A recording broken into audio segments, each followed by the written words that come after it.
guys need to know. You need to know it well enough so that you treat your patients appropriately when it comes time for that. Okay, so let's talk about this. Let's do a quick anatomy review of the heart itself, just so you guys can remember. Remember that the heart is a fist-sized organ. It's a very muscular organ. It sits in what we call the mediastinum, which is in the thoracic cavity, right? So within the thoracic cavity, you have your lungs laterally and then your heart right in the middle. So the mediastinum is here, but the heart is sort of like left biased. So the apex of the heart, which is this pointy portion of the heart here, points toward the left side of the body. The base of the heart, which is up there, up here, points toward the right clavicle. Okay, so therefore you can kind of simulate the heart by putting your hand right on your chest, and then your fingers representing the apex point toward the left side.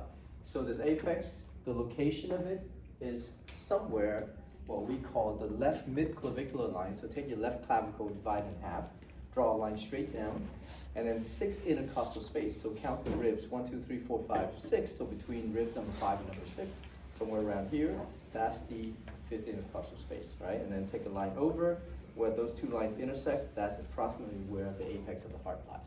Okay. Now, if you guys remember, it's a very muscular organ. It has like distinct chambers.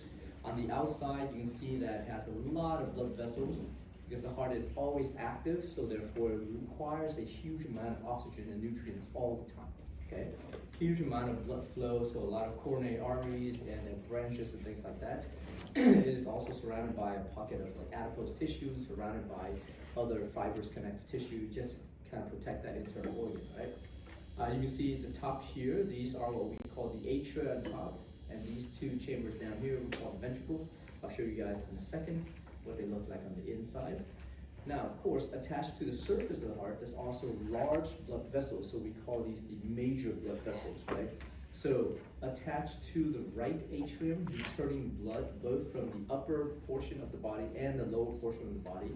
Blood will return back to the right atrium using these two vessels here. The one up here is called the superior vena cava, and the one down here is called the inferior vena cava. Right? It dumps all that venous blood back into the right atrium. Okay? Attaching to the chamber down here, which is your right ventricle, it is attached to this great vessel called the pulmonary trunk. The pulmonary trunk is the most anterior large vessels that we have, and this particular blood vessels will branch into vessels that delivers blood into the lungs, okay, for the purpose of gas exchange. And once the gas has been exchanged inside the lungs, then blood returns back to the left side of the heart via these pulmonary veins over here. Okay, so the pulmonary veins dump the blood into the left atrium, and then blood is taken down into the left ventricle, and the left ventricle is connected to another great vessel called your aorta. So you guys remember, here's the aorta, here's the aortic arch where it bends, and on top of the aortic arch there are 3 distinct branches. We'll talk about later on. And of course, the aorta continues to descend in the thoracic cavity, puncture through your diaphragm into the abdominal cavity to become the abdominal aorta, and somewhere below your umbilicus it's going to split into your iliac arteries. Okay. Hopefully you guys recall that. Okay, so for the 4 chambers of the heart that we can see internally, these 4 chambers are responsible for basically collecting blood from, blood is being delivered to the heart itself, and blood is going to be moved from one chamber to the next chambers as the blood circulates throughout the heart and eventually throughout the whole body. So you have right atrium.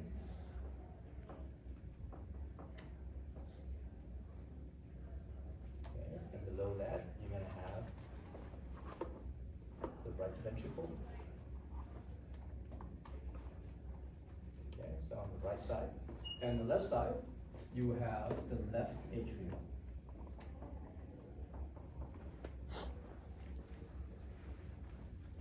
Below that, you have the left ventricle.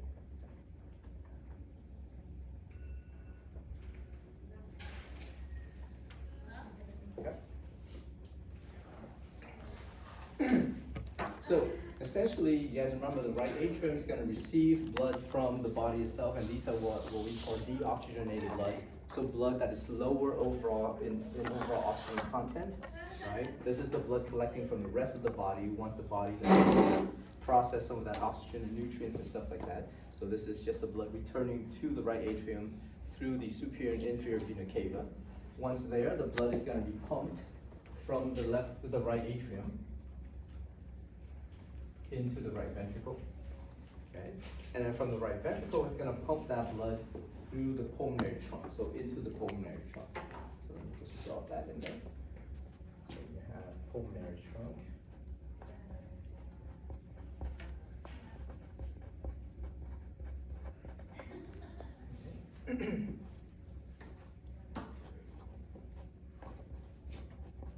So right ventricle is going to pump that blood into the pulmonary trunk, and then from the pulmonary trunk, it's going to pump that blood into the lungs, or into the pulmonary arteries, and then into the lungs for the purpose of gas exchange, right? So we'll talk about how this goes a little bit later on. So let's just say it goes to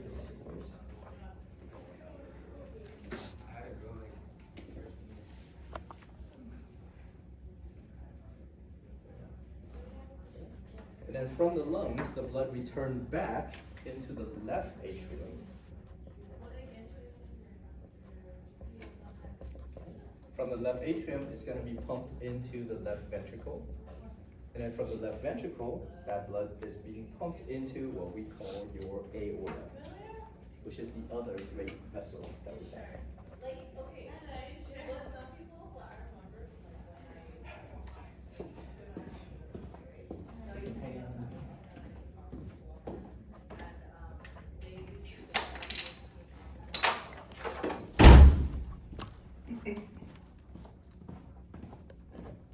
And the aorta just basically pumps blood throughout the whole body, right? So let's just say if you want to complete this particular circulation here, so the aorta is going to pump all the blood into what we call the cells and the tissues of the body. Cells and tissue.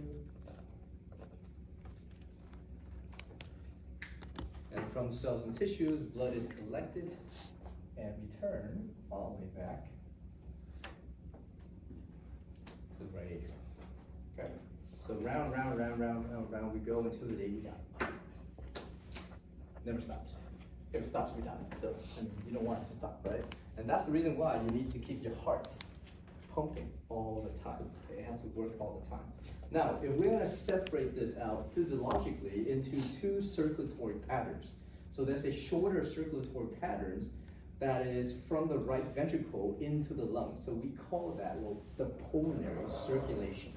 Okay? So essentially, from the right ventricle, as it contracts, it pumps the blood into the pulmonary trunk. Then the pulmonary trunk is going to lead that blood into the lungs so that you can exchange gases within the lungs. And then highly oxygenated gas is going to move back into this blood, and this blood returns to the left atrium. So from the right ventricle into the lungs, into the left atrium, that completes what we call your pulmonary circulation. Okay? From the left atrium going to the left ventricle then pumps that blood into what we call the aorta.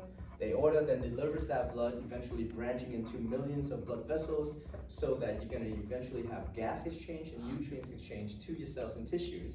And from there, the cells and tissue would deposit your CO2 and your waste material, and this deoxygenated blood is then carried back into the right atrium.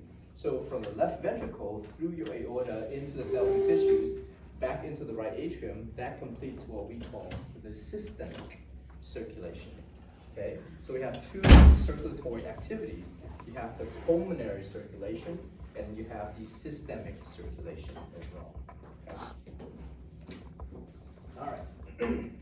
Now, separating the heart, and I added a couple of tidbits of information here for you guys to kind of look at. So separating the heart itself is this particular connective tissue structure, and we call this the fibrous skeleton. The fibrous skeleton sits between the atria on top, so between the left and the right atria on top, and between the right and the left ventricles at the bottom. So imagine there's a portion right here, which is called the fibrous skeleton, and that physically separates the atria on top and the ventricles on the bottom. So let's say if I draw an actual heart, well, maybe not to scale, but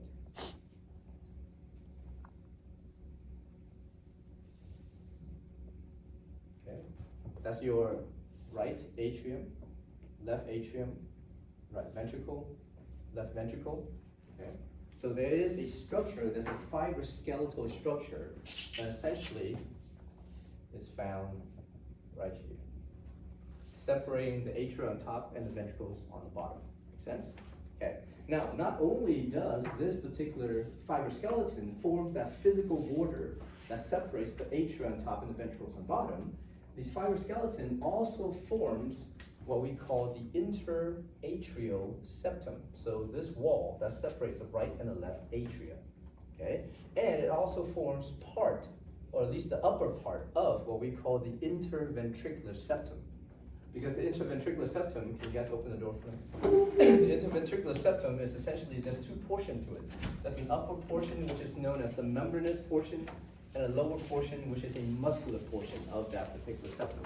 Right? It's a huge muscular septal wall that separates the two ventricles.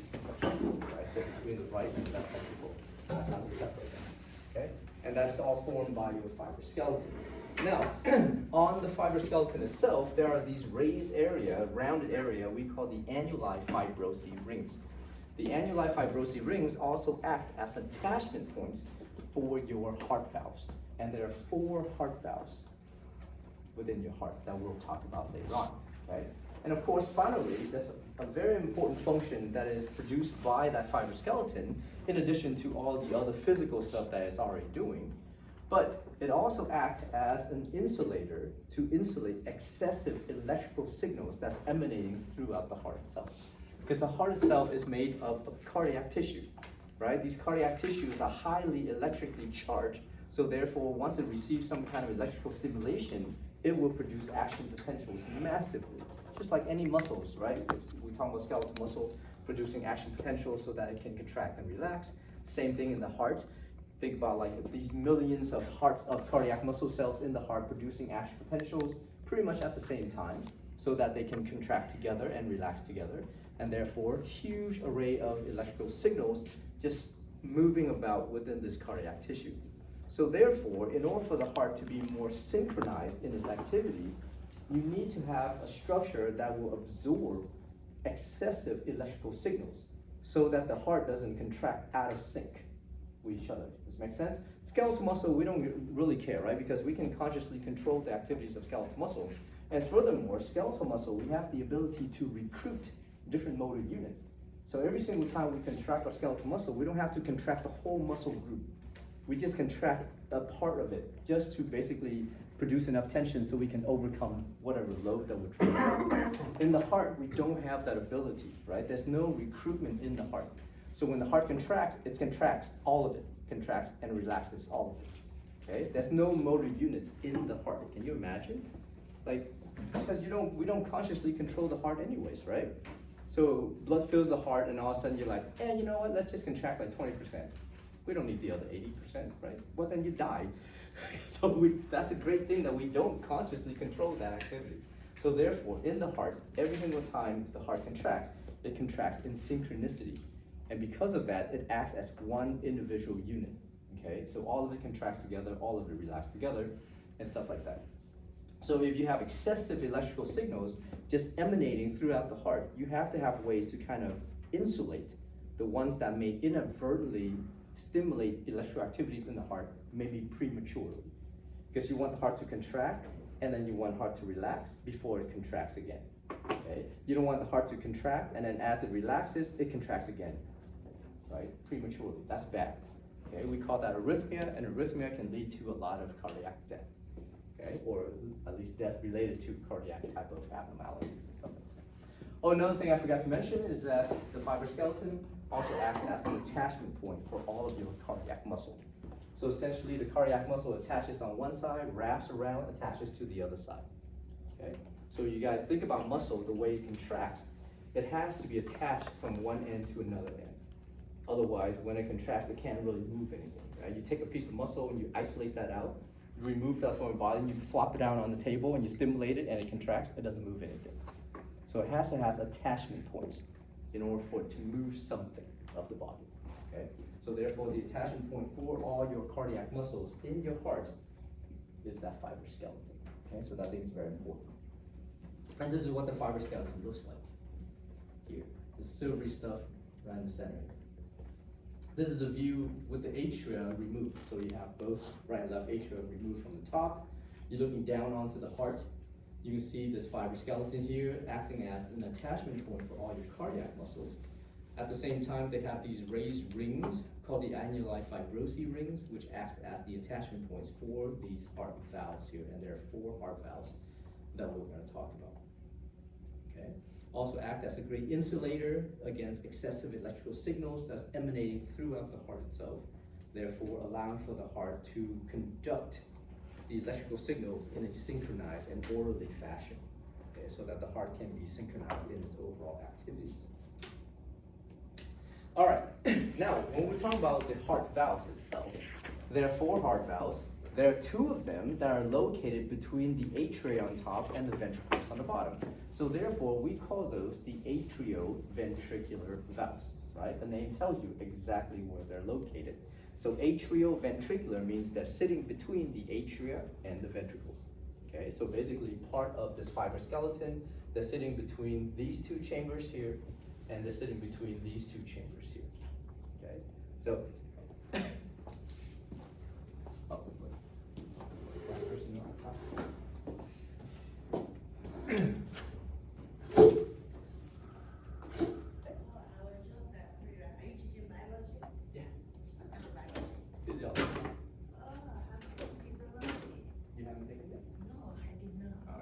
sign up for it and then you can pick it. What's your name? Dr. Doe. Dr. Joe? Yes. Physiology. Bio 48. By 40. Yeah, I have to take it for my dentist. Okay, we'll take it. Okay. All right, I'll see you next semester. All right. I thought it was one of our students. Okay, so atrioventricular valves, right? Sits between the atria on top and the ventricles on the bottom. Now, since there's 2 of them, there's one on the right side between the right atrium and the right ventricle, and the other one's on the left side between the left atrium and the left ventricle. So the one that sits between the right atrium and the right ventricle, we call that the right atrioventricular valve, right? And the one on the left, we call it the left atrioventricular valve. So it cannot be any harder than you think it is, right? They can't make it easier than that. Now, there's obviously other names associated with it as well. So the right atrioventricular valve, physically, as a structure, it has 3 leaflets. So these leaflets all make up one valve. So therefore, we also call the right atrioventricular valve the tricuspid valve.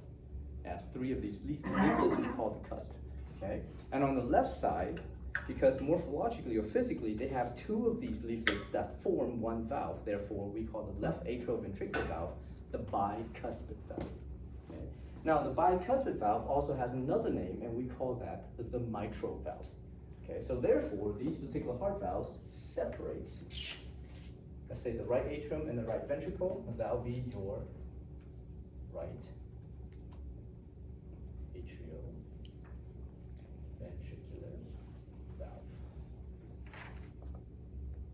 which is also known as your tricuspid valve.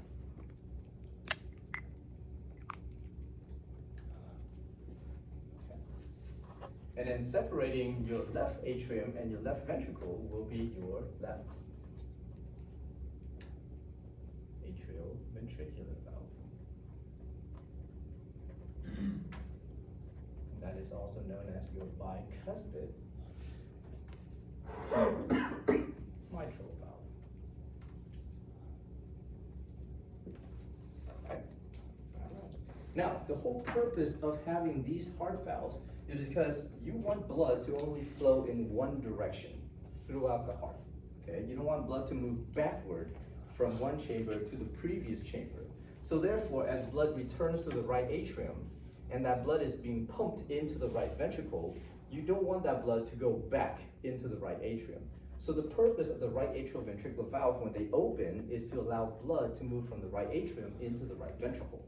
But when they close, they prevent blood from moving back into the right atrium.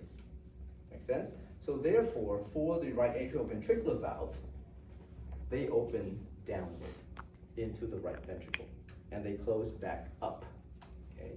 So therefore, when they're open, they open this way, blood from the right atrium flows into the right ventricle. When they close back up this way, so blood can't move backwards into the right atrium. Make sense? Same thing for the left atrioventricular valve in the left atrium versus the left ventricle down here.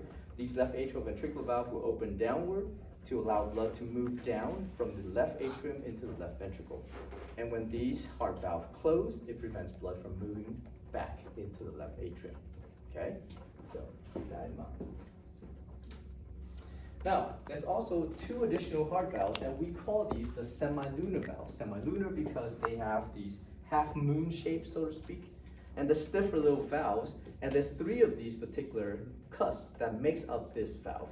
So each of these are a semilunar in shape, or a half circle shape, so to speak, okay? And there's two of these semilunar valves that sits between the ventricles of your body and the great vessels to which those ventricles are attached. So therefore, sitting between the right ventricle and the pulmonary trunk, you have what we call the pulmonary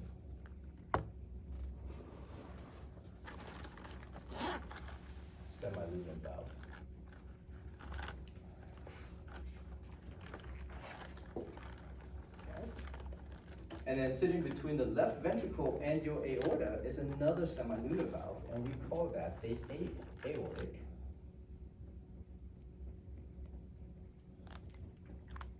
semilunar valve. Okay. So again, these heart valves are there to ensure that blood moves in one direction. Okay, so the pulmonary valve versus the aortic valve allows for blood to move from the ventricles into the great vessels. So the pulmonary valve allows for blood to move from the right ventricle into the pulmonary trunk. Aortic valve allows for blood to move from the left ventricle into the aorta. So because of that, they open upward, okay? So remember, the atrioventricular valve open downward into the ventricles, whereas these particular semilunar valves, they open up into the great vessels, open up into the pulmonary trunk, open up into the aorta, because both aorta and pulmonary trunks are located on top of your ventricles, okay? So when they open up this way, so then blood escapes from the ventricles into those great vessels, and when they close back down this way to prevent blood from moving back into the ventricles itself, okay? So when the pulmonary valve opens, it allows blood to move from the right ventricle into the pulmonary trunk. When it closes, it prevents blood from moving back into the right ventricle, okay? When the aortic valve opens, it allows blood to move from the left ventricle into the aorta. When it closes, it prevents blood from moving back into the left ventricle. Make sense? Because you want blood to always move in one direction, not backward, okay? Now, that being said, think about the heart as a pumping mechanism. So if you have a pumping mechanism, basically this particular machine contract and relax, contract and relax. Every single time it contracts, it pushes blood forward. Every single time it relaxes, it's gonna pull some of that blood backward. Make sense? So therefore, it's called a pulsatile movement of blood, right next to where the heart is. Does that make sense? Think about the heart, right? You go home, take a turkey baster. You guys know what a turkey baster is, right? Even if you don't cook, look up a turkey baster on Google and just go buy one. It's a big ass syringe, like that big with a little rubber bulb. So go home, take that turkey baster, suction up some fluid, and then tilt it upward. And then when you squeeze it, it pushes blood out, pushes fluid out. But then don't push all the fluid out. Just let's say squeeze it halfway to push that fluid out, and then relax that bulb, and you see that fluid get drawn back in. That's the push and pull nature of blood flow, especially right next to the heart itself, okay? So therefore, the pulmonary trunk and the aorta have to withstand a lot of this pressure, pushing and pulling pressure exerted by the activities of the heart as it contracts and relaxes, okay? So therefore, you have this push-pull, and then these valves are there to make sure that the blood, even, let's say, after it's been pushed out, as it's being pulled back, because the heart's relaxing, it doesn't move back into the previous chambers, okay? It just kind of stays there so that it gets pushed forward again, okay? So that's the valves. This is what it looks like. Here again is the heart with the atria removed. Here's the anterior portion of the heart. Here's the posterior portion of the heart. Here are these two atrioventricular valves.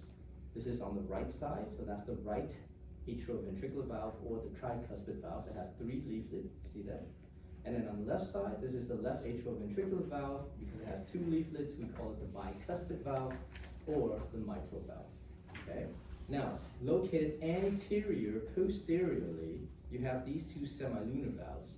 The most anterior heart valve that we have is your pulmonary semilunar valve, whereas the one that's slightly posterior to that will be your aortic semilunar valve. Okay. Now, before not the invention of it, but the enforcement of the seatbelt, a lot of people drive without their seatbelt, right? And then if something happened where they get into a motor vehicle accident, they slam into a tree or whatever the case is, there's no seatbelt that pull you back, and there's no airbag at that time. So the first thing that they make impact with is the steering wheel. And that steering wheel will hit your chest. So typically when the EMT arrived at the scene, the patient has already expired, they died. And they found out that most of those patients has ruptured their pulmonary trunk, their pulmonary valve. So basically, because that's the most anterior portion of the heart, once you have that massive impact, it ruptures that portion of the heart and they die within 3 minutes. Okay, so therefore, seatbelt saves a lot of lives. All right, and you can see here's all these chambers that's kind of open up. Here's the right atrium. Blood moves from the right atrium into the right ventricle through these valves called the tricuspid valve. Then from the right ventricle, blood is being pumped up this way into the pulmonary trunk through the pulmonary valve. Okay. Then blood flows through these pulmonary arteries into the lungs for the purpose of gas exchange. Then from the lungs, blood is going to return back to the left atrium via the pulmonary veins. In the left atrium, blood is going to then be pumped down into the left ventricle through the bicuspid valve. And then from the left ventricle, blood is being pumped into the aorta through the aortic valve, which is not shown in this picture. Okay. And then blood basically just circulates throughout this, being distributed throughout every single part of the body itself. Okay. So that's your anatomy. Okay. Make sure you guys know all those. If you don't, then we can't really talk about anything else after this. All right, good? Because I'm going to erase this.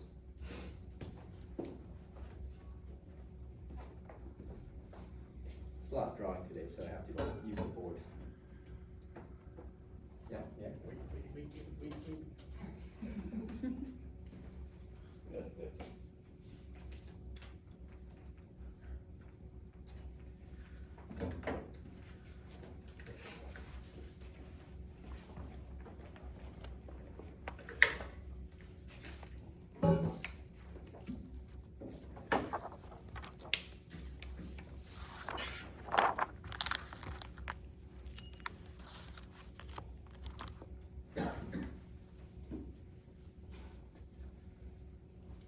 All right, let's talk about the electroactivities of the heart. Now, in the cardiac tissue, in the heart itself, it is made up mainly of cardiac tissue. Now, when we think about cardiac tissue, we think mainly of cardiac muscle, right?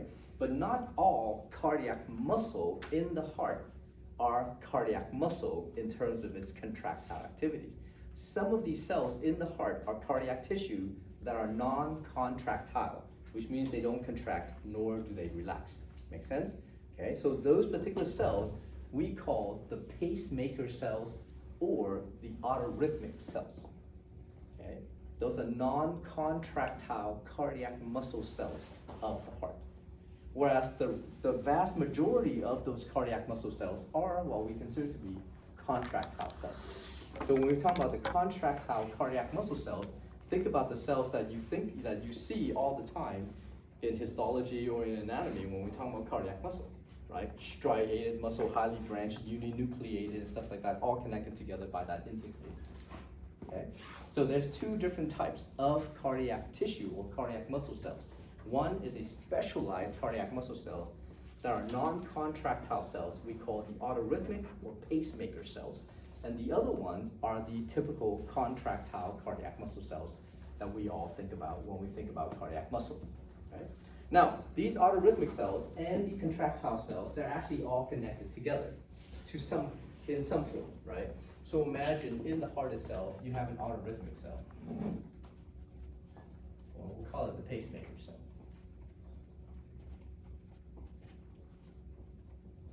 This is connected to what we call a contractile cell, And that contractile cell is connected to another contractile cell. And this contractile cell is connected to another one, and this one's connected to another one. Let's say there's 4 contractile cells in this particular connection itself. So all of these are what we call contractile cells. Okay. Now the structure that holds these these cells together is a structure, a specialized structure with a lot of gap junctions.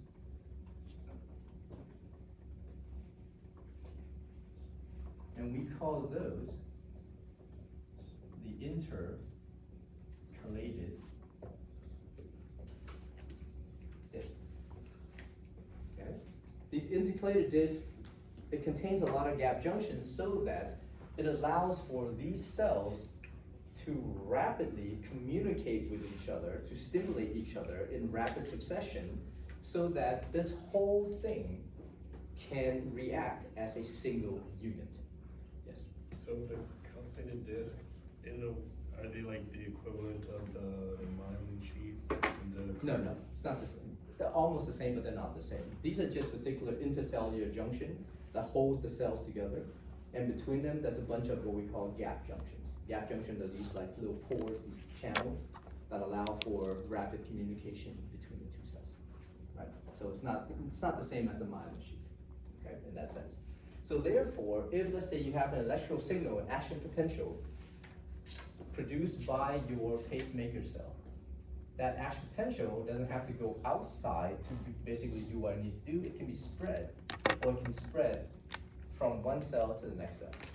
And then it stimulates this cell to produce its action potential, and this cell then will spread its action potential to the next cell. This cell will produce its action potential. It will spread to this next cell, and this cell will produce an action potential that will spread to this last cell. Essentially, the spreading of this action potential is so rapid that when we look at it, it looks like all of these cells are reacting based on one action potential itself. But in actuality, each one of these guys are making or producing their own action potential. That's just doing so rapidly that when we look at the overall activities of the heart, it looks like the heart is acting as one single entity, not separate cells altogether, okay? So any of these cells, pacemaker cells and contractile cells that are connected together by intercalated disc is referred to as a functional syncytium. Okay? Basically a functional unit, a synchronized unit that functions together. Okay? That's what a functional syncytium is. All right. Now, for the arrhythmic cells that we have in our heart, there are 3 areas that contain these very specialized cells. There's actually 5 different areas, but these are the 3 main ones that contain these highly active cells. There's one area called the sinoatrial node, or the SA node. It is located in the right atrium, so toward the right side of the heart, in the right atrium, right? It's located in there. It has the highest collection of these pacemaker or autorhythmic cells. And the types of autorhythmic cells or pacemaker cells found inside the sinoatrial node are also the most sensitive, which means they will intrinsically produce action potentials very, very easily for the heart, okay? Now, the whole purpose of these autorhythmic cells being there is that they have the ability to spontaneously produce action potentials, okay? Which means they don't need any external influence. So imagine in your skeletal muscle cell, they cannot produce action potential until they are stimulated by the neurotransmitters secreted by your somatic motor nerve. Does that make sense? Okay. Cardiac muscle cells, if you take the heart out of the body and you continue to run oxygen and nutrients through that heart, it will continue to beat outside of the body. I've done this experiment before when I was in Georgia. We killed so many rabbits, I can't even count. But we took the hearts out of these poor rabbits. Of course, the rabbit died, right? But the heart's still alive because we hooked nutrients to it and we ran oxygen through it and nutrients through this heart. And we conduct like a 16-hour experiment until we ran out of these particular solution. Then the heart dies, right? But as long as you run these oxygen and nutrients through the heart, it will continue to live because the autorhythmic cells or the pacemaker cells can still produce action potentials. And therefore, the action potentials, the electrical signals, will stimulate these contractile cells to contract and relax. Okay? So So therefore, the heart will continue to do its job as long as you have oxygen and nutrients provided to it all the time. Okay? So autorhythmic cells can spontaneously produce action potentials. There are three areas in the heart that contain these cells. The first one is called the sinoatrial node, like I already mentioned. This is the most sensitive of all of these areas. The second area in the heart that contains these autorhythmic cells is called the atrioventricular node, or the AV node. Just think of the atrioventricular node existing right at the junction between the right and left atrium and the right and left ventricle, just right at the top, at that junction. So, right? And then the atrioventricular node will then send the signals and eventually stimulate these guys. These are what we call the Purkinje fibers. Purkinje fibers are located in the layer of the heart called the subendocardial layer. So therefore, the Purkinje fibers are also referred to as the subendocardial fibers. And these particular fibers also has the ability to spontaneously produce action potentials for the heart. Okay? But like I said, the pacemaker cells located in the sinoatrial node are the most sensitive. So because of that, it depends on the overall activities of the pacemaker cells in the sinoatrial node to essentially set the overall pace of the heart. So due to that effect, the sinoatrial node is referred to as the natural pacemaker of the heart. So the amount of electrical signals produced by the cells within the sinoatrial node basically is going to set the heart rate itself. Because every single electrical signal, every single action potential produced by the SA node equals one heartbeat of the heart. Okay? So remember your resting heartbeat or resting heart rate that we figured out at the first activity that you guys did this semester, right? So let's say your average resting heart rate was 75 beats per minute. Basically because the sinoatrial node has produced 75 action potentials per minute. Okay, so it all depends on the activities of the sinoatrial node. But keep in mind the other areas that also contain autorhythmic cells as well. Okay? So all of these areas that contain these autorhythmic cells, they're actually connected together. And when they are connected together, they form what we call a conduction system throughout the heart. And the electrical activities that is produced by the SA node, the sinoatrial node, is going to progressively stimulate all these other areas throughout the heart to match the amount of action potentials produced by the sinoatrial node. So that the heart, as the electrical signal spreads throughout the heart, all of these particular tissue in the heart can receive the same amount of stimulation overall. Okay? So from the sinoatrial node, which is your natural pacemaker, as the action potentials are produced, that action potential will then move directly from the sinoatrial node or the SA node into the atrioventricular node or the AV node. And there's a dedicated pathway for that called the internodal pathway. Okay. So action potential spreads rapidly into the AV node. From the AV node, action potentials will spread into what we call the bundle of His or the atrioventricular bundle. Then from the atrioventricular bundle, which then dives into the internal portion of your interventricular septum, this huge muscular wall that separates your ventricles, it branches into a right bundle branch and a left bundle branch. Okay. And then these bundle branches, basically as it continues throughout this muscular layer of the heart, both on the right side and on the left side, will project into these fibers called the Purkinje fibers. Okay. So all of these areas that actually have kind of surrounded by these red rectangles and these pink ones all contains autorhythmic cells to some degree. Okay. The main one, just keep in mind, is your sinoatrial node. Okay. Just added these two boxes, I just added these later for you guys. Yes. So that the sinoatrial node is where the contraction of the heart starts? No contraction. There are rhythmic cells, pacemaker cells. Pacemaker cells do not contract. They produce action potentials.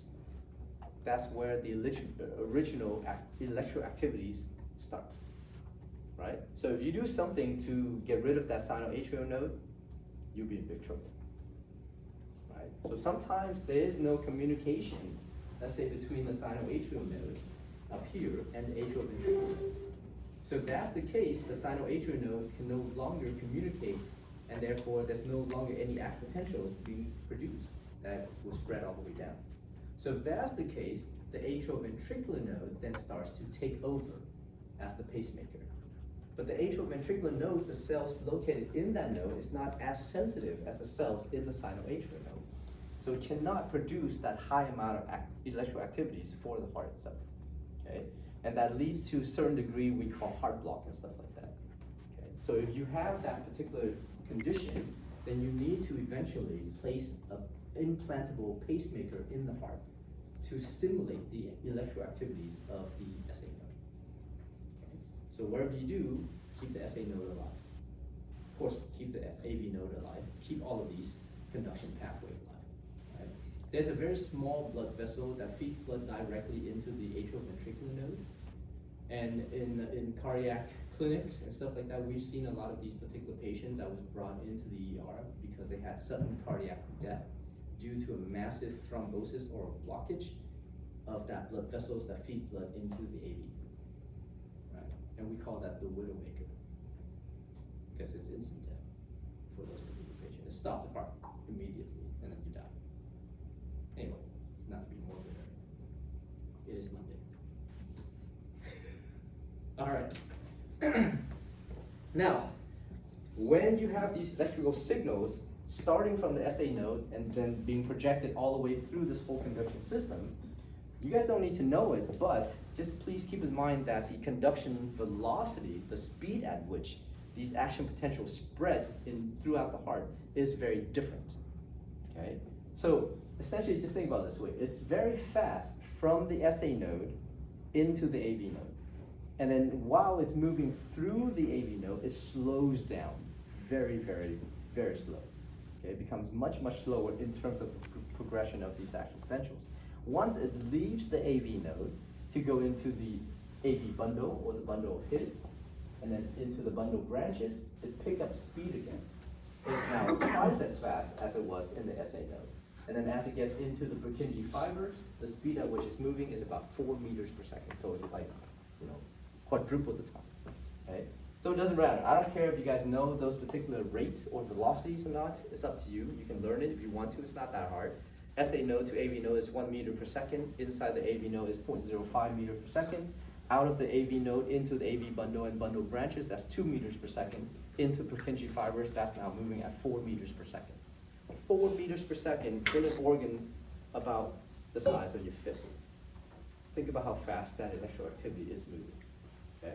Anyhow, so the whole point of this though is that this slowing down right here, which I highlighted for you, so the electrical impulses slows down in the AV node, and this slowing down is there to allow for the ventricles to contract about 1/10 or 2/10 of a second after the atria contract.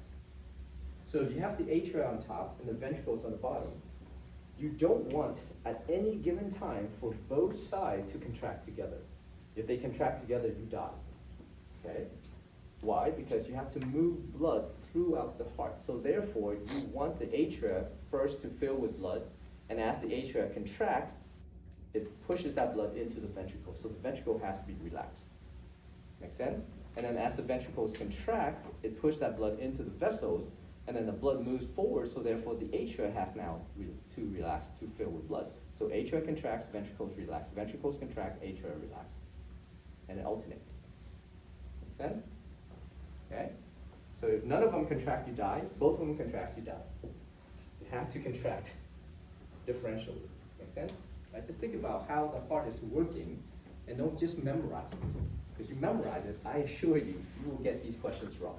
Okay? These questions are not black and white questions that you've already seen, okay, in these particular previous exams and stuff like that. So therefore, you now really have to understand how the heart works. It's just, well, it's physics. All right.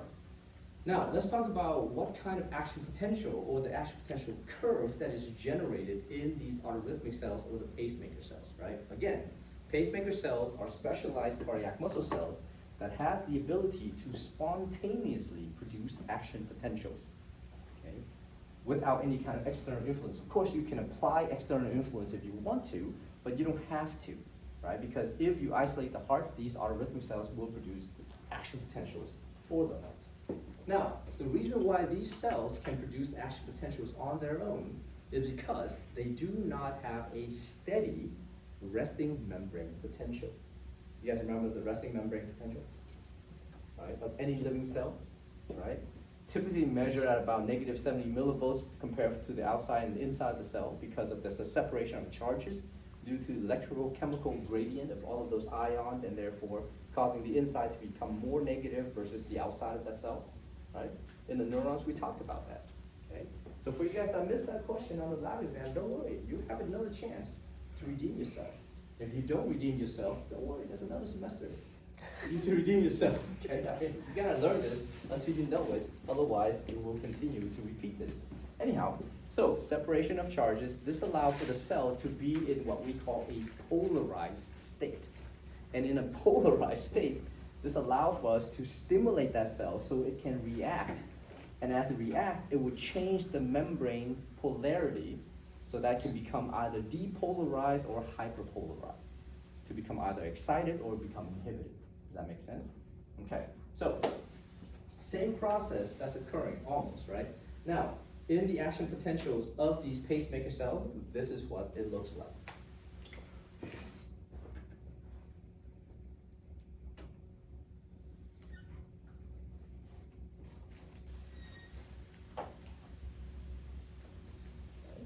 So these are what the action potentials look like. All right, there are three phases that occurs. This is what we call phase 4, this is phase 0, and this is phase 3. Phase 4, phase 0, phase 3. Okay. In phase 4, to initiate phase 4, to start phase 4, say that's the previous repolarization effect. So to start this phase 4, and phase 4 is also known as your pacemaker potential.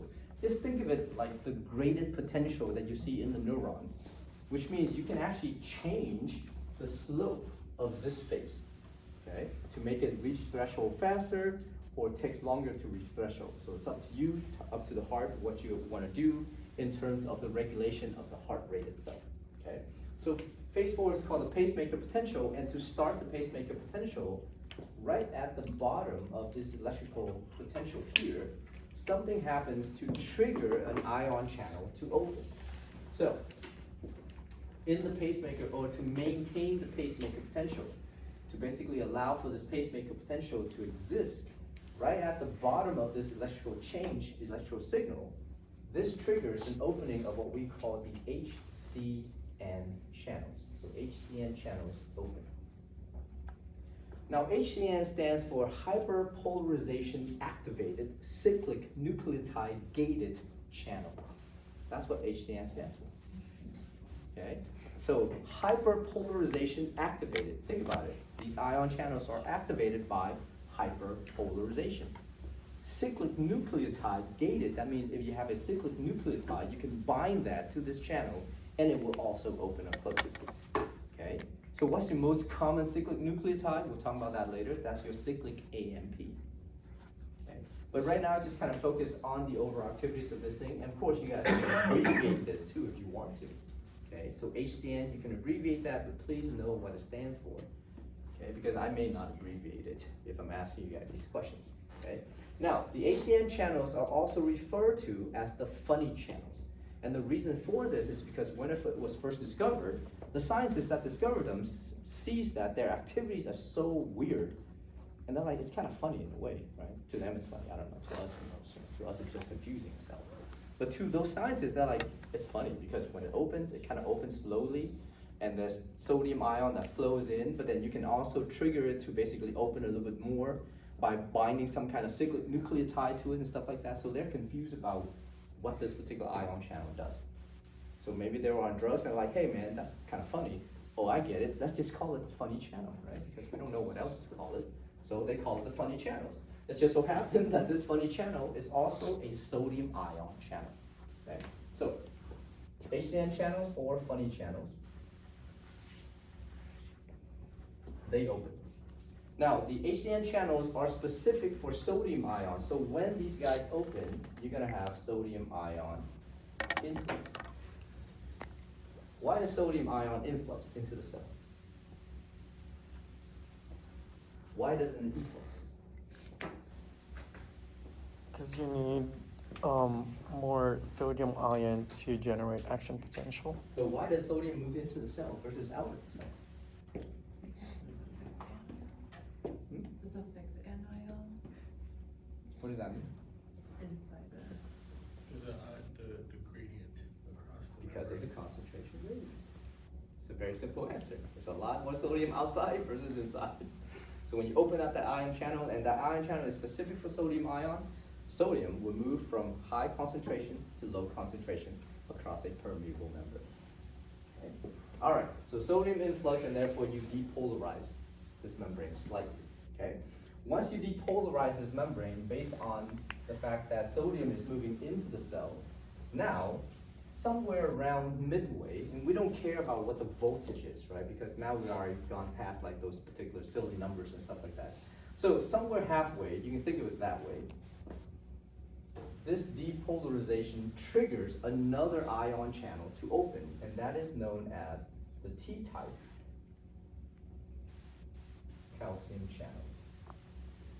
So T-type calcium channels, they open somewhere in the middle of this phase 4. Okay? So now the T-type calcium channel is a type of voltage-gated calcium channel. Right? It's open based on a voltage. T-type, T stands for transient. So this is known as the transient type calcium channel.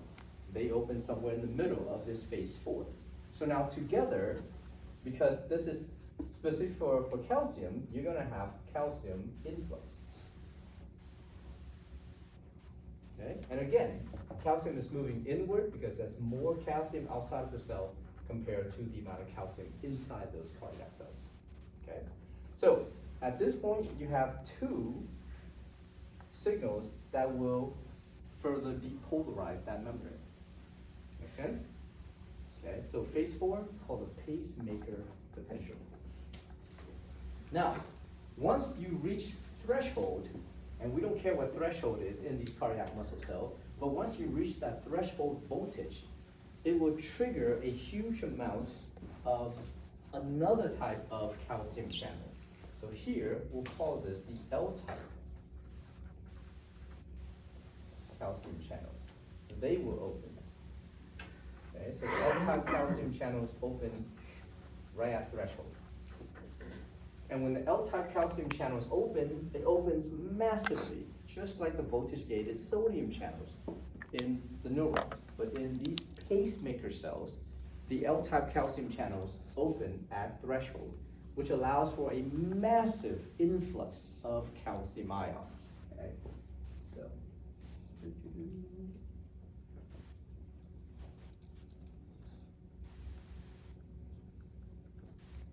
huge calcium influx. And as you can clearly see, the membrane rapidly depolarizes all the way to the peak. Make sense? Okay, so massive depolarization. And that's why phase 0 of this particular pacemaker cell is referred to as the rapid depolarization phase. Okay. So calcium ion moves into the cell through the L-type calcium channels, allowing for the membrane to depolarize all the way to the peak of its voltage.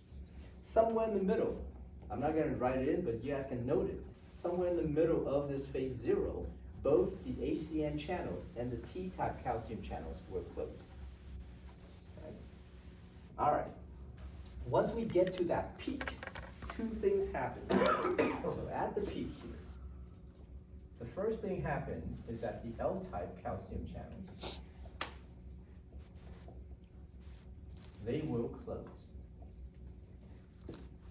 Okay? So once the L-type calcium channels close at the peak, the membrane no longer depolarizes because it will stop the influx of calcium ions. Make sense?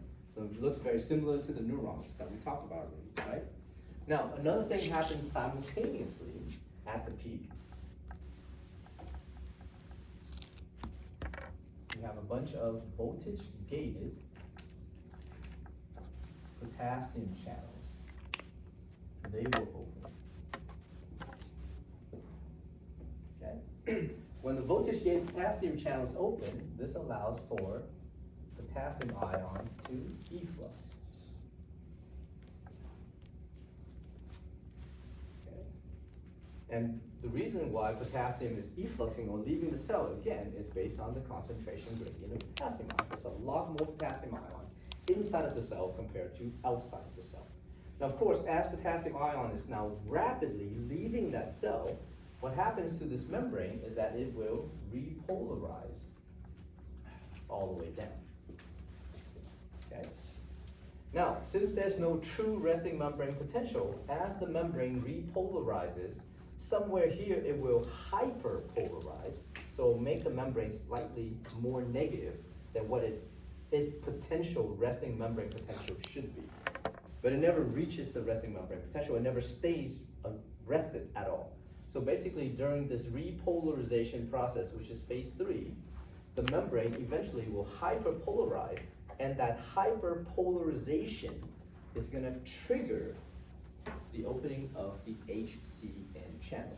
Why?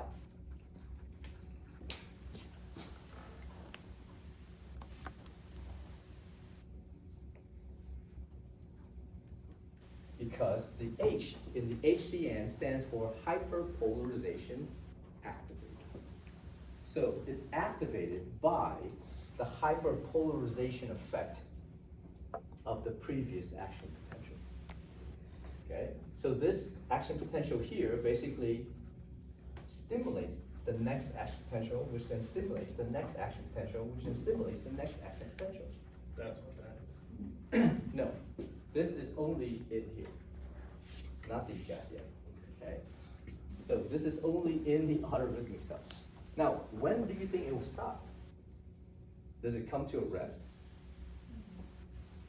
I hope not.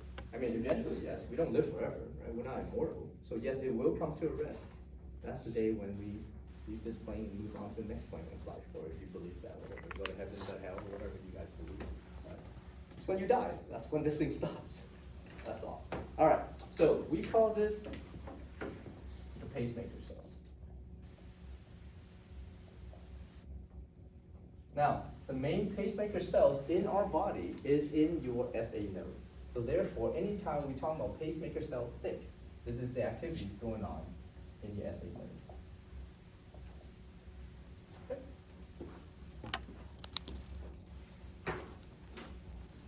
Questions? Why are the phases Mhm. 4, 0, and 3? Oh, because we'll get to another one that includes 1 and 2. All right, good. So that's the pacemaker cells, right? That's the autorhythmic cells that's producing all those action potentials. Now, the other type of cardiac muscle cells that we have in our heart are what we call contractile cells. All of your contractile cells are located in the layer of the heart we call the myocardium. Okay, cardium is heart, myo is muscle. So basically, these are contractile muscle cells of the heart. So the myocardium is also a layer of the heart itself. In the atria, you have a myocardium for the atria. In the ventricles, you have a very thick myocardium for the ventricles. Okay? So therefore, all the cells located within the myocardium are contractile cells of the heart. Now, these cells, since they're contractile cells, they do not have the ability to spontaneously produce action potentials.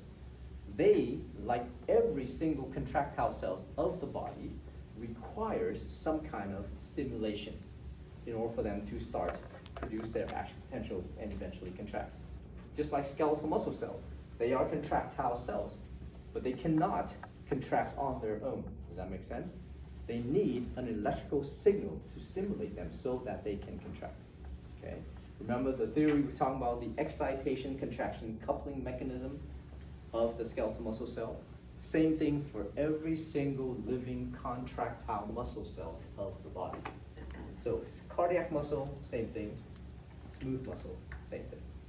Muscle cell, true muscle cells, the cells that actually contract and relax, cannot do so on their own. They have to have some kind of electrical stimulation first. Okay? Otherwise, what's going to happen to your body? You're going to be in spasm all the time, right? If you can't control the overall contraction activity of your muscles, it's going to take over. It's going to go haywire, and then that's bad. Okay, anyhow, so for these contractile cells, since they do have a true resting membrane potential, And because of that, they cannot produce action potential on their own. So you have to stimulate them so that they can produce their action potentials and essentially contract. So this is what the action potential of these contractile cells look like. Okay?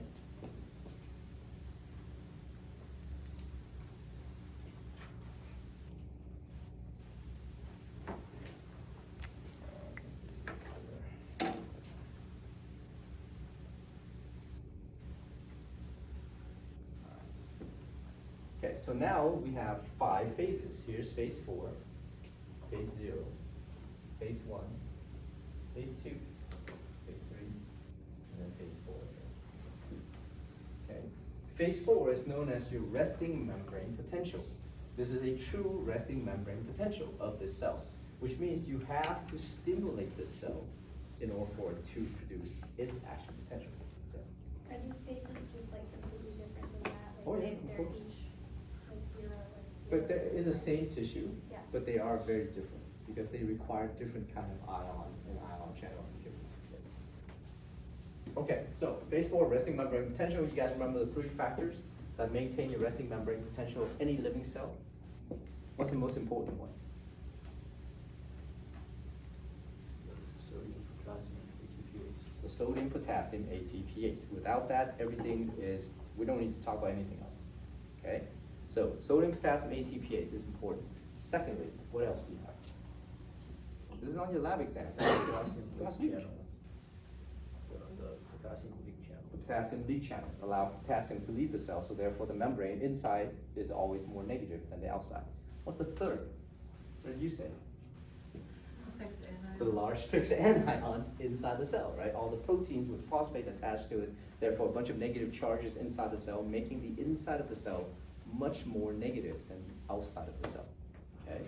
So, resting membrane potential in these cardiac muscle cells maintained by the same factors, okay? And it's actually more effective. Anyhow, we're not gonna talk about what the resting membrane potential actually is in these cells. So, the next thing that happens is that once you stimulate these cells, and to stimulate these contractile cells, it's either coming from your autorhythmic cells or it's coming from another contractile cells.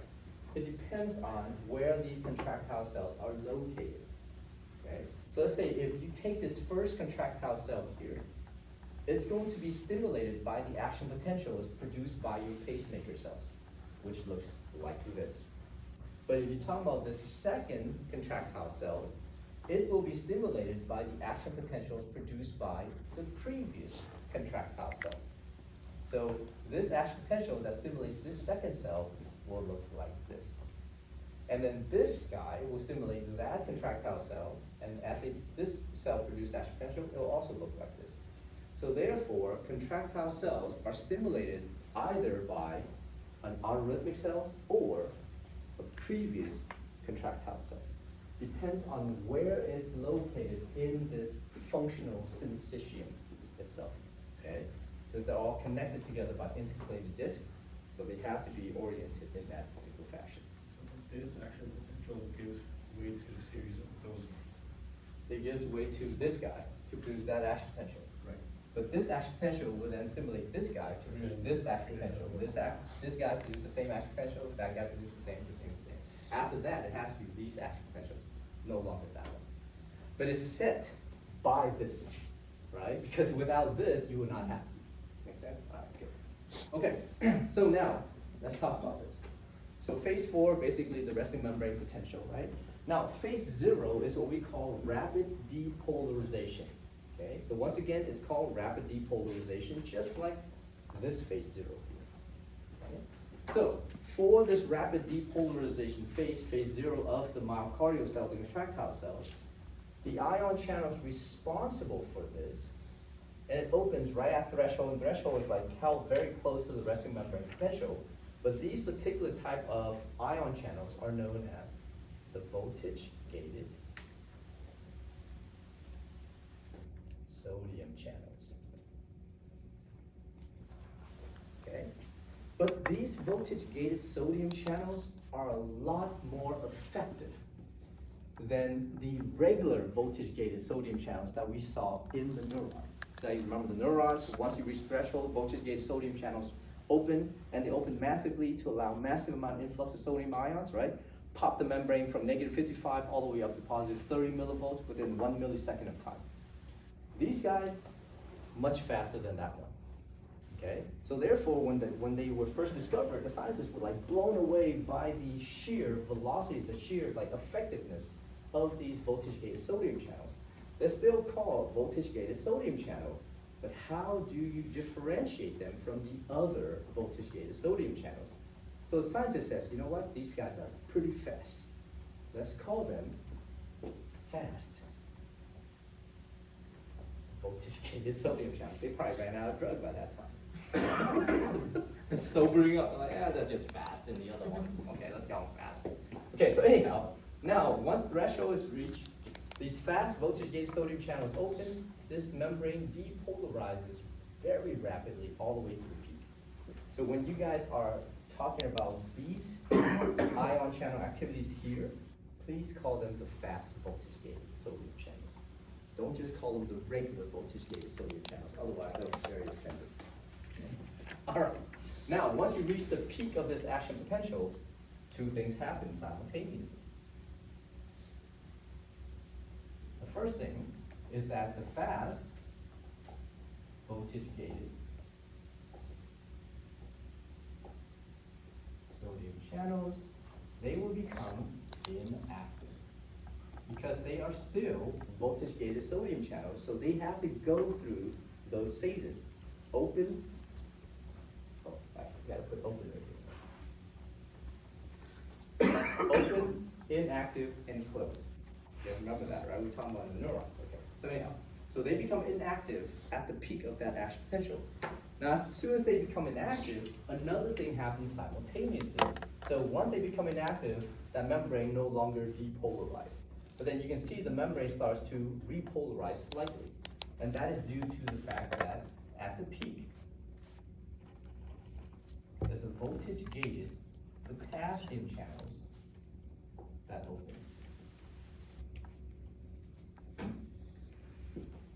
Okay, so if voltage-gated potassium channels open, you can see the membrane now starts to repolarize because potassium ion is now leaving the cell, causing the membrane to become negative. Okay, but almost as quickly as the voltage-gated potassium channels open at the peak, allowing for the membrane to repolarize. So we call this phase one the initial repolarization phase of that action potential. Okay? But almost as quickly, you can see that the membrane starts to stabilize. Okay?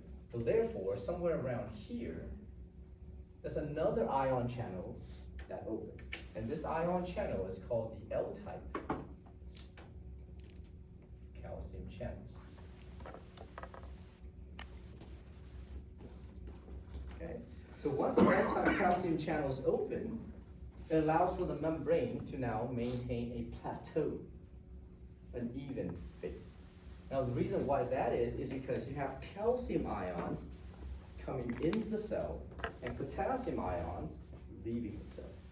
So you have positive charges leaving the cell and positive charges entering the cell. What's going to happen? They cancel each other out, and therefore the membrane now remains very highly depolarized. Okay? So it's still very depolarized up here. Okay? And it maintains this very high depolarized state for a long period of time to ensure that all of these contractile cells are adequately being stimulated throughout this functional sensation. Okay? All right, so therefore, this is known as phase two. And phase two is known as the plateau phase. Okay? Resting membrane potential, rapid depolarization, the initial repolarization, the plateau phase. Okay? All right, so the plateau phase persists for a little bit, and then at some point, somewhere around here, the L-type calcium channels will close. Okay. The L-type calcium channel closes here, but the voltage-gated potassium channels are still open. So because of that, the membrane now rapidly repolarizes once again. Okay. Make sense? at this point, you have this happening. Over here, I just draw a green arrow to indicate the fact that the L-type calcium channel is mainly responsible. Well, visible, but it is responsible for that plateau phase. Does that make sense? Okay. So remember, throughout all this plateau phase, you have potassium leaving, calcium entering, potassium leaving, calcium entering constantly. And all of a sudden, toward the end of that plateau phase, the L-type calcium channel is closed, so there's no longer any calcium ions entering the cell, but potassium ions are still leaving the cell, because the voltage-gated potassium channels are still open. So therefore, the membrane will rapidly repolarize, and that's what phase 3 is called. And eventually, once it reaches somewhere down here, it gets back into this resting membrane potential. So let's just say, let's say this. Somewhere during the latter portion of phase 3, somewhere around here, right before it reaches back to this resting membrane potential, let's say here. Okay, take your favorite place. The fast voltage gated sodium channels will close. So the fast voltage gated sodium channels are open here. The fast voltage gated sodium channels become inactive there. It remains inactive throughout all this duration until this point, then it closes. Once it closes, you can reopen them again, right? If you have another rapid succession of electrical activities. Now, let's say once this peak or this bottom is reached before it regains its resting membrane potential, you can say that at this point, the voltage-gated potassium channels will close. And so voltage-gated potassium channels open, remains open, closes to, again, reestablish the resting membrane potential. Okay. And that's the action potential of what we call contractile muscle cells. So please be able to describe them. Your job is, if I ask you, well, what's going on in phase 0 of the pacemaker cell versus what's going on in phase 0 of your contractile cells or whatnot, both of those are known as the rapid depolarization phase. So therefore, you have to differentiate. Okay. If I ask you, well, what phase of the action potential is the fast voltage gated sodium channels responsible for? You can't just simply say phase 0. You have to say phase 0 of the contractile cells. Because the fast voltage gated sodium channels are not responsible for phase 0 of the pacemaker cells. Does that make sense? Okay. Right, so in phase 3, it says more voltage gated potassium channels open. So like, why do those additional ones open like in phase 3 and not earlier? They're open at phase 1 already. They're open right before phase 1. They're open right at the peak. Now, the true reality of it is there's a lot of different types of potassium channels, which we're not going to talk about. So you just think just collectively, right? Right at the peak of this action potential, you already have a huge amount of voltage-gated potassium channels open. They stay open throughout this. They stay open here to maintain the plateau phase, right? Because calcium is also moving into the cell. And then once the L-type calcium channel is closed, they're still open at this point. So because of that, potassium is now still rapidly leaving the cell to repolarize that membrane. Is it because it's a different type of voltage gated potassium channel? That's why we don't have a, post hyperpolarization that we see? Yeah, that's like at least 20 different types of voltage-gated potassium channels, right? And there's like 20 different types of voltage-gated sodium channels as well. But the most common ones, or the ones that we care about the most, are the ones that we're talking about the most. Yeah, and these particular voltage-gated potassium channels, there's a different one that opens here, there's a different one that opens here, there's a different one that opens here. But they're all voltage-gated potassium channels as a class of ion channel. And that's why I just want to simplify it, for us. We don't want to get into that discussion, right? You want to know the actual channels? Take a graduate course. I'll tell you about them. All right, good. Any questions about that? Okay, good. So please know all of these electrical activities. Please know which ion channels are responsible for the maintenance of whichever phase that we're talking about. And of course, if those ion channels are open, please know which ions they are specific for. Right? And of course, depends on the ions, depends on the concentration of that ions. Are they moving into the cell or are they leaving the cell? Okay, and you guys already know that it's not, it's the same throughout, right? We're no longer talking about the inner ear. So therefore, everything else is now still the same. There's always gonna be more sodium ions outside the cell compared to inside. There's always gonna be more calcium ions outside the cell compared to inside. There's always gonna be more potassium ions inside of the cell compared to the outside. That is fact. Okay? So you don't change it in your mind. Just don't well, is there? No, there isn't. We're not talking about special circumstances here. We're talking about that is now tattooed forever in your mind. All right. So now, imagine if you have these particular contractile cells here. Okay. How do these contractile cells become stimulated? So remember the excitation contraction coupling that we saw in skeletal muscle cells, right? So remember skeletal muscle cells, we drew out this particular thing called the sarcolemma, the cell membrane, and then the T-tubules.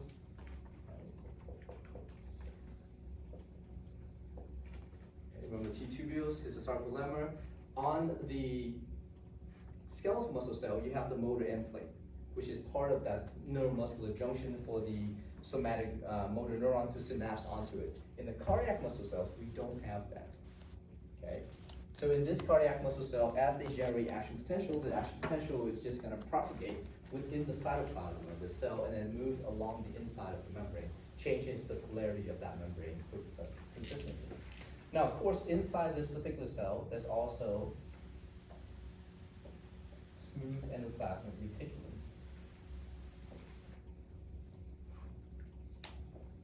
Okay, let's just say that. So this is your, again, the smooth endoplasmic reticulum is known as the sarcoplasmic reticulum.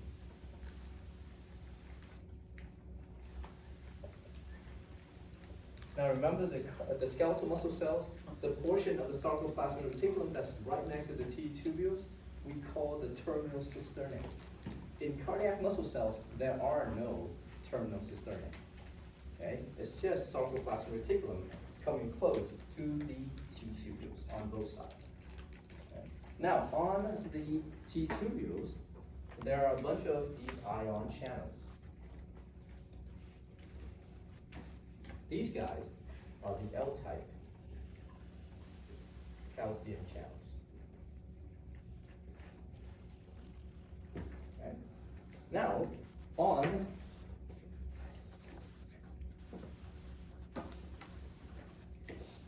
the surface of the sarcoplasmic reticulum, there's also a bunch of ion channels too.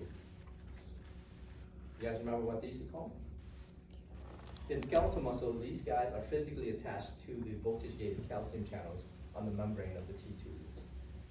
The mechanically gated calcium ion channel.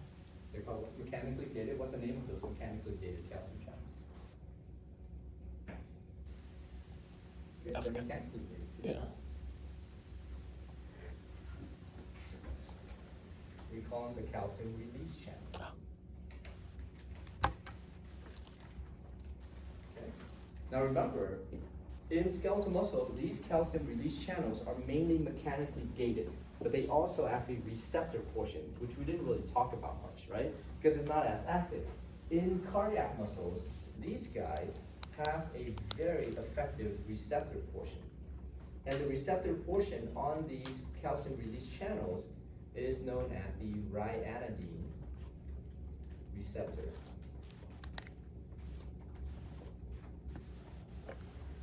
Okay, and the ryanodine receptors are specific for calcium ions.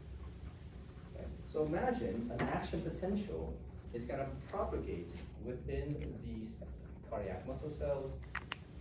Action potential continues to propagate all the way down, stimulate this L-type calcium channel, which is a voltage-gated calcium channels, right? We just call it the L-type calcium channels.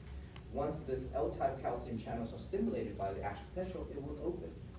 And once it opens, it allows for calcium ions from the outside of the cell to move into the cell. The calcium ions will then bind to the ryanodine receptor. So it's gonna bind to this particular receptor, and once it binds to it, it will then open the calcium release channels. So then this calcium release channel inside the cardiac muscle cells is a little bit more ligand gated compared to it being a mechanically gated ion channel. So the calcium ions bind to these ryanodine receptors, allowing for these calcium release channels to open. Calcium ions flow out from the sarcoplasmic reticulum into the cytoplasm of the cell. Where does calcium ion go now? Once calcium ion leaves the sarcoplasmic reticulum, where does it go? Troponin C. Binds to troponin C, and what does it do? Not yet. So it stimulates the conformational shape change of tropomyosin. And when tropomyosin moves out of the way, what does it reveal? Myosin binding sites. The myosin binding site on the actin protein. Okay? Then what happens on the myosin head of the thick filament? It changes shape. It opens. How does it change shape? So it binds to ATP, but then what happens now? That allows it to change shape. ADP. So the ATPase is going to hydrolyze that ATP into ADP and inorganic phosphate. Energy is released.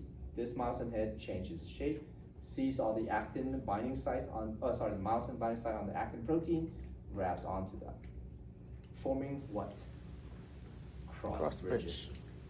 Okay, and then phosphate leaves.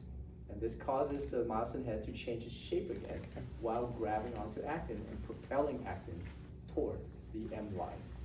And we call that power strip. Everything is the same in skeletal muscle and cardiac muscle activities, except for this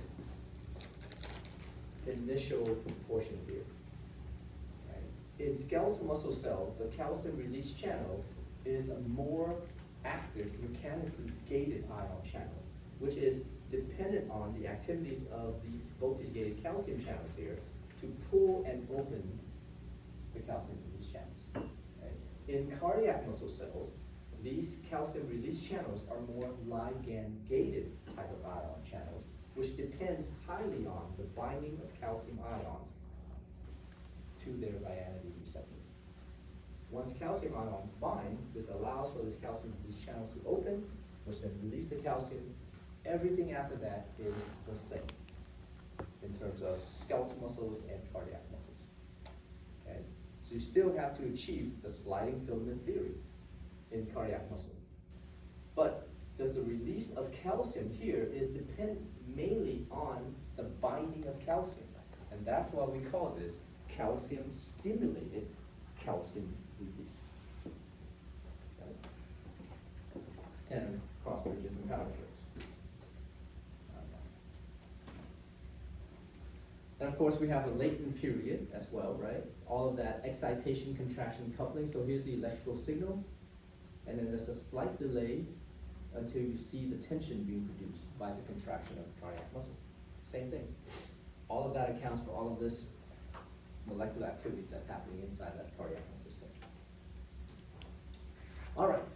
Now, more importantly in cardiac muscle than skeletal muscle, because skeletal muscle, when you contract the skeletal muscle, you can sustain that contraction for whatever, however long that you want to, right? Because you can voluntarily maintain the contraction.